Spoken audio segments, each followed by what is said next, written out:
Hi friends, my name is Nani. This is our channel facts with Nani.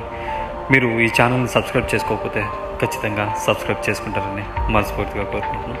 మీ విలువైన సమయాన్ని కొంచెం మా ఛానల్ కోసం కేటాయిస్తారని మనస్ఫూర్తిగా కోరుకుంటున్నాను.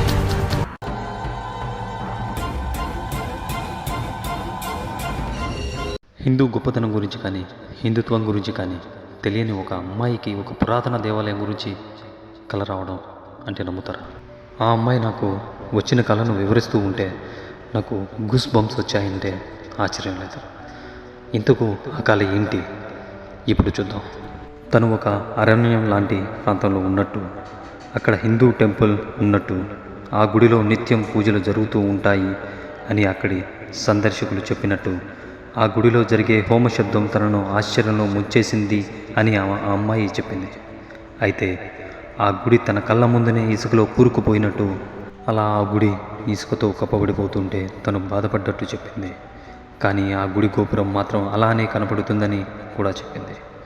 అక్కడ ఉన్న ఒక గైడ్ ఆ గుడి మళ్ళీ తెరవబడుతుంది, ఎప్పటిలానే మళ్ళీ ఆ గుడి పూర్వ వైభవంతో పూజలతో విరసిల్లుతుంది, నువ్వేమీ బాధపడకు అని చెప్పినట్టు ఆ అమ్మాయి చెప్పింది. అసలు ఆ అమ్మాయికి తెలియని, పరిచయమే లేని ఆ గుడి గురించి ఆమెకు ఎందుకు కళ రూపంలో కనిపించింది అనేది నన్ను ఆశ్చర్యానికి గురి చేసింది.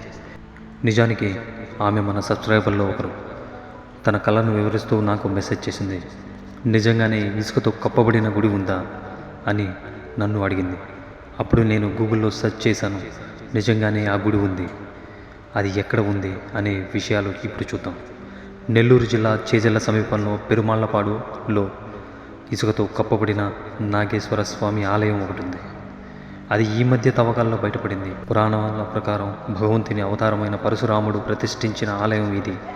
1850లో పెన్నా నది విపరీతమైన వరదలలో ముంచెత్తినప్పుడు ఈ ఆలయం ఇసుకతో కప్పబడిపోయింది. ఈ మధ్యనే ఈ గుడి తవ్వకాల్లో బయటపడింది. అక్కడి గ్రామస్తులు ఈ గుడి గురించి చాలా కథనాలే చెప్పుకొస్తున్నారు. అయితే గ్రామస్తులు మాత్రం ఈ గుడిని మళ్ళీ పునరుద్ధరించాలని కంకణం కట్టుకున్నారు.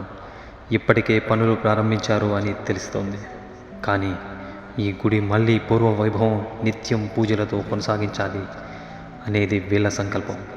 మరి ఆ అమ్మాయికి కలలో ఆ గైడ్ చెప్పినట్లు ఆ గుడి మళ్ళీ పూర్వ వైభవాన్ని సంతరించుకోవాలని, అక్కడ మళ్ళీ పూజలు జరగాలి అని మనసారా కోరుకుందాం. ఇలాంటి సంఘటనలు మీ జీవితంలో ఎదురయ్యి ఉంటే, నా ద్వారా 10 మందికి తెలియాలి అని అనుకుంటే వెటుగో. ఇది నా ఇన్స్టాగ్రామ్ ఐడి.